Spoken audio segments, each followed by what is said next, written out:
Trams and buses don't just show up, they arrive exactly when the digital screen says they will. To Africans, this is going to be like a movie. Like this will be like a futuristic alien movie. Welcome back again to the channel. Today we are going to be checking out 10 things that shock the British about Poland. And this is from the channel The Poland. And without further ado, let's get right into this one. All right, let's dive in. Imagine landing in a country only 2 hours away by flight, where the architecture looks Wait, familiar wait. and the coffee shop. So from Poland to I think from UK to Poland Poland it's is a like 2-hour 2 hour flight. So you can actually go to Is it UK by trainable? train. Yeah. Yeah. And it's true, is it trainable? Can a train go?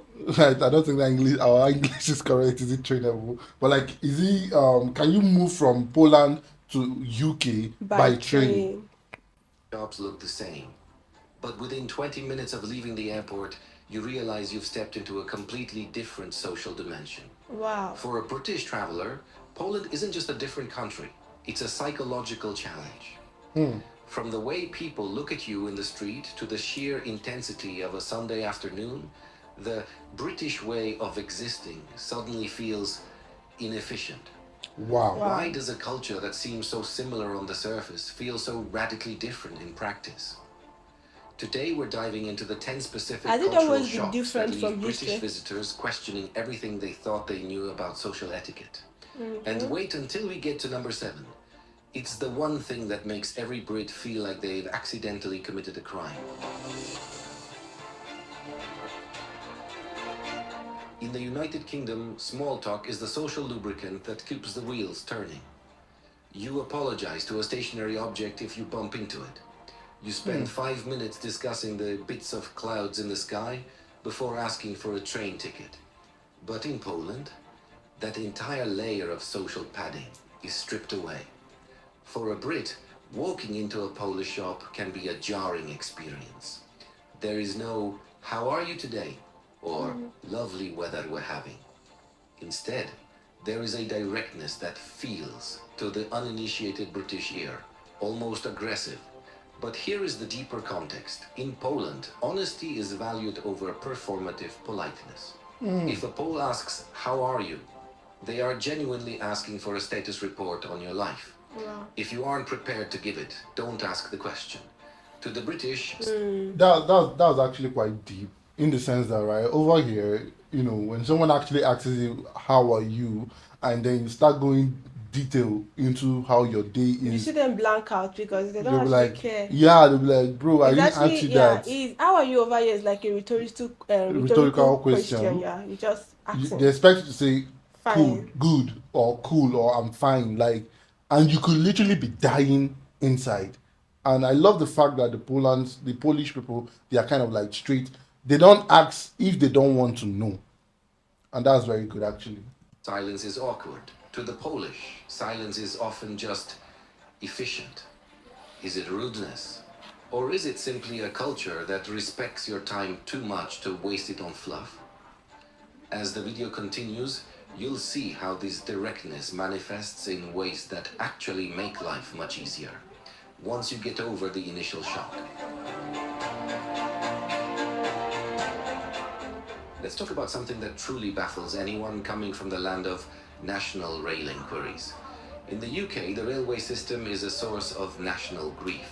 A few leaves on the track or a light dusting of snow can paralyze the entire network. Really? When Brits arrive in Warsaw, Krakow, or Wrocław, they encounter a public transport system that feels like it belongs in a sci-fi movie.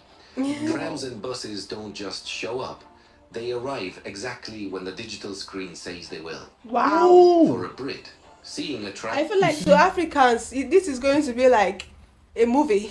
Like this would be like a futuristic alien movie. Idea, yeah. Like because to us, right, this means of transportation, the efficiency of their transport is an illusion to us currently. Is a big illusion. And to be honest, right, 20 years, 30 years from now, I don't even see it being actualized. Yeah. Because of why do I put so far distance?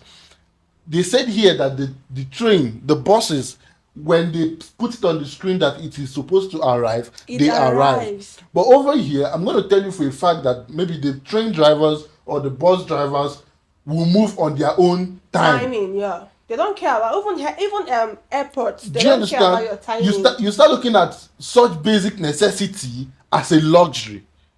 Look at light as an example. Like It's electricity. as simple as electricity We is. do not have it. Like we do not have it, literally. It's messed up, man. It's messed up. And pull away at 12:04 Oh, wow. precisely. Okay. When the schedule said 12:04 is a spiritual experience. Come But on. it's not just the punctuality, it's the accessibility. In a country where London's tube prices can eat a significant portion of a daily wage, the affordability of Polish transport is a massive shock. It raises a silent question for every British visitor. Efficient and affordable. If they can do it here, with much harsher winters, why can't we do it back home? Wow. Wow. Like We need to efficiency. address Yeah. the weather. The British climate is a constant lukewarm maybe. It might rain, it might be overcast, it's rarely 25 degrees, and it's rarely below zero. Poland, however, doesn't do maybe. In the summer, the heat hits like a physical weight, often soaring past 30 degrees Celsius. But it's the winter that truly shocks the British system. Seeing a city continue to function perfectly at minus 15 degrees Celsius, with children walking to school and trams running on time, is mind-blowing to someone used to the UK How shutting do they down manage because of that? 2 inches of slush. And how do you survive that climate? You turn soup into a structural pillar of society. In Britain, soup is what you eat when you're sick or trying to lose weight. In Poland, soup, like żurek or borscht, is a heavy-duty, fermented, garlic-infused event. For a Brit, being served a soup with a whole boiled egg and chunks of sausage inside isn't starting a meal. It feels like finishing one. If you walk through any Polish town center, you'll notice a recurring green cross, and then another and another. What does that mean? What does The that mean? density of pharmacies, Oh, aptecas, pharmacies. is one of the most visible shocks for a Apteca. British visitor. In the Why UK, the you have snake a in few the symbol? massive chains I like don't know. Boots or Superdrug. In Poland, it feels like there's a pharmacy for every 10 citizens. It paints a picture of a nation that is incredibly proactive about health.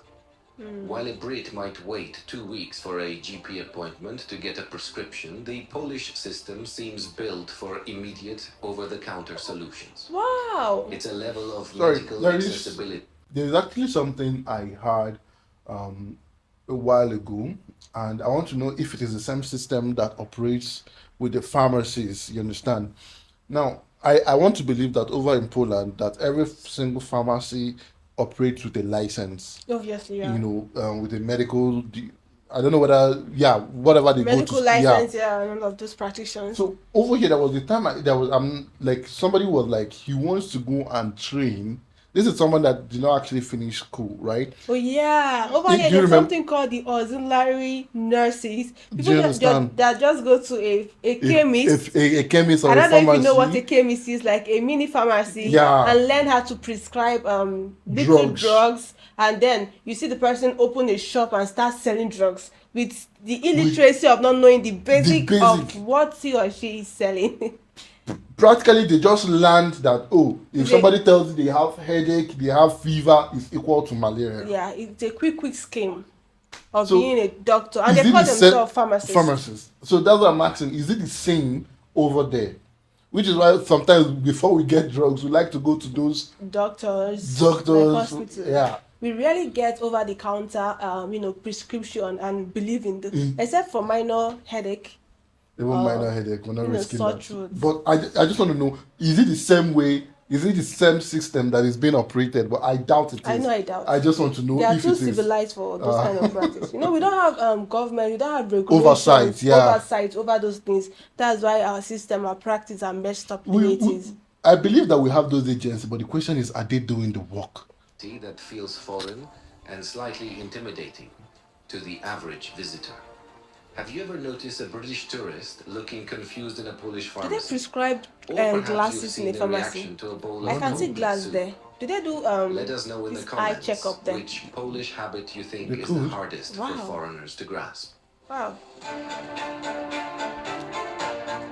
Number 6 on our list is the one that causes the most bruised feelings. British culture I is love where built they on just sit hedging. outside. We say, I'm not sure that's entirely correct, when we mean you are completely wrong.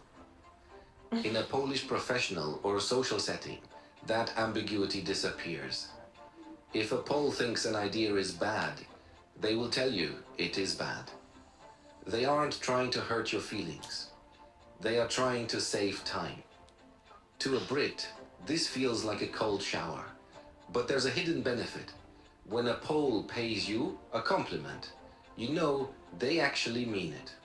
There is no polite lying. For a British person, learning to navigate this honesty zone is like learning a second language of the soul.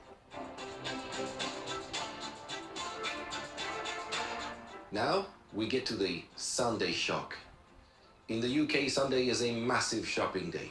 It's when everyone flocks to the retail parks. In Poland, the Sunday trading ban created silence that many Brits haven't experienced since the Wow. 1980s. It used to be like that The over here. realization that you actually cannot buy groceries on a Sunday afternoon forces a level of planning that is entirely un-British. And then there's the evening. When a Brit thinks of going for drinks, they think of pints of lukewarm ale or gin and tonics. When they see how vodka is consumed in Poland, neat, ice cold, and treated with the respect a Frenchman gives to wine, it's a revelation. The shock isn't just the drink itself, it's the chaser culture. The idea of biting into a pickled cucumber after a shot is a culinary hardware update that most Brits didn't know they needed. Oh wow. Pickles are mostly sour. For the I can budget-conscious imagine it Brit, tastes the Barmelexley together. Milk Bar is the ultimate culture shock. The Milk name bar. suggests a place that sells milkshakes or dairy products, Oh. but the reality is a high-quality, government-subsidized canteen serving grandma-style cooking. In a Wow. British Government city, a subsidized. cheap meal usually means fast food, greasy, processed, and unhealthy. To find a place in Poland where you can get handmade pierogi or cotlet shabowy for the price of a London meal deal is staggering. It's a remnant of a different era that has been polished for the modern day, Wow. and it represents a value for real food that the UK has arguably lost in the rush of the 21st century. Wow. Government subsidized Like- canteen. Finally, we have the zebra crossing rule. In the UK, stopping at a crossing is a polite suggestion often ignored by hurried drivers. In Poland, the law regarding pedestrian priority is taken with deadly seriousness. For a Brit, seeing a car come to a screeching halt the moment you even think about stepping onto the white lines is a shock to the system. It's a symbol of a society that, beneath the direct exterior and the lack of small talk, has a very firm set of rules and a deep respect for the order of things. Poland doesn't try to be easy for visitors, it just is what it is. And for the British traveler, that honesty is the biggest shock of all. If you enjoyed this deep dive into the cultural bridge between the UK and Poland, make sure to hit that like button. It tells the algorithm that this kind of cultural insight matters. Subscribe to The Poland for more stories that explore the fascinating reality of life in this corner of Europe. What should we cover next? The mystery of Polish weddings or the secrets of the mountains? Let us know Polish below. wedding. Is the fact is the way these rules intertwine, like these track rules intertwine with ordinary rules. It's still mind blowing for me actually. What do they call these ones? Are they bus or They're train? I think trams. Okay, trams. Yeah. Wow. To be honest, right? The future of Africa lies in our hands, and at the same time, I don't think that future is realistic anytime soon. At all, like Because there in the bro. Poland has a subsidized canteen. Like, Canteen. bro, there's a million of. If I know this used to be memes then, like there's no Africa are starving and everything, but to be honest, realistically, people are starving. People are hungry. Poverty is eating deeper than it has ever Hate it before. in Africa. but there's nothing like subsidized canteen. Only thing you see is some kind people, doing all of this giving to the poor, to beggars. But from the government, bruv, you are getting nothing.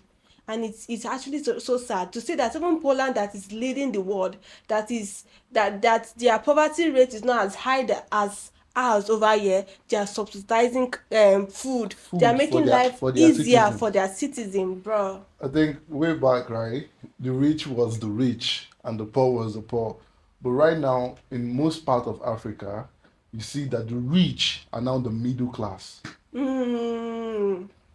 The And middle class are now poor. yes, and the poor nowhere to be found. Like, It just get harder by the day, and our government is not making it any less easier for us. and And I'm looking if at we want to countries go, that if we want to go into details, right? Remember, over here they said that they subsidize as small as canteen. They subsidize their prices, right? Over here, subsidies are being removed. even petrol subsidy. Let's not go No, deep. no, no. But this is quite Yeah, impressive, actually. it is. Like, Poland is actually leading faster than they think they can, and they are just there. World power, superpower, and I love it for them. Let me know what you think about this in the comment section. I'll see you on our next one. Bye, love.